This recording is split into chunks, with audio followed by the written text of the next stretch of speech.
মানকাছৰ সমষ্টিৰ মোৰ নিজৰ centre A Latif girls institute higher secondary মই ভোটদান কৰিলোঁ।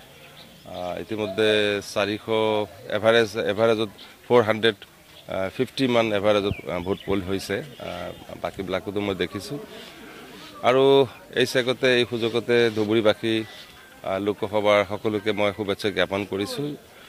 ভোটাৰসকলক যাতে নিজৰ অভিমত অনুযায়ী নিজৰ বিবেক বিবেচনাৰে তেওঁলোকে ভোটদান কৰে, দেশৰ ভালৰ কাৰণে আগন্তুক দিনৰ নৱপ্ৰজন্মৰ কাৰণে চিন্তা কৰি ভোটদান কৰে। আৰু মই দেখিছোঁ যে আমাৰ ফালৰ পৰা যদি আজি ক'ব যাওঁ 11খন সমষ্টিৰ ফালৰ পৰা যথেষ্ট ফোন আহিছে ইতিমধ্যে, আৰু সকলো জেগাতে যিমান এক্সপেক্ট কৰা হৈছিল, যিমান আশা কৰা হৈছিল তাতকৈ বেছি ভাল ভোটদান হৈ আছে আমাৰ ফালে। গতিকে মই ভাবোঁ যে যিটো আমি আশা কৰিছিলোঁ যে লোকাল ভোট, লোকাল কেণ্ডিডেট, গতিকে সেইটোৱে আজি হ'ব। গতিকে ইনশাআল্লাহ নিশ্চিত আমি 100% জয়লাভ কৰিম ইনশাআল্লাহ। মোৰ আব্বাৰ ঢুকোৱাৰ পিছত মই যিমান ইলেকশ্যন খেলিলোঁ, মই মোৰ আব্বাৰ কবৰ জিয়াৰত কৰোঁ। আজিও কৰিলোঁ মোৰ আব্বাৰ কবৰ জিয়াৰত, লগতে গোটেই মিৰ্জুমলা মাজাৰ শ্বৰীফ তাত গৈছিলোঁ, আৰু লগতে বিশ্ববাসীৰ কাৰণে মই দোৱা কৰিছোঁ। মোৰ মাৰ আজি চিৰিয়াছ পজিশ্যনত আছে, প্ৰায় 1 মাহৰ পৰা ICUত আছে। মোৰ মাৰ কাৰণেও দোৱা কৰিছোঁ, আপোনালোকৰ সকলোৰে পৰা দোৱা বিচাৰিছোঁ।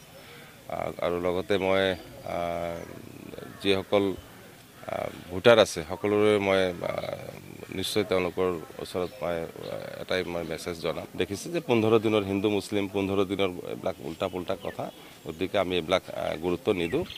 প্ৰেক্টিকেলি আমি দেখা পাওঁ যে যিবিলাকে এইবিলাক কৰে তেওঁলোকে 5 বছৰ নাথাকে, আৰু আমাৰ চৰকাৰ 5 বছৰ আমাক লগ দিয়ে। গতিকে আমি চৰকাৰমুখী ৰাইজে চৰকাৰমুখী হৈছে।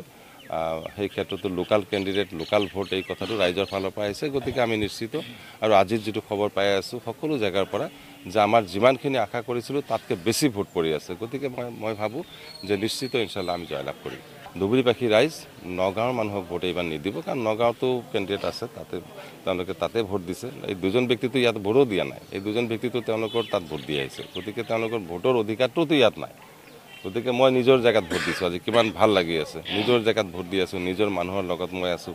গতিকে সকলো ক্ষেত্ৰতে মই দেখিছোঁ ইতিবাচক, চব ইতিবাচক। আল্লাহৰ ৰহমত, ঈশ্বৰৰ কৃপা আমাৰ লগত আছে।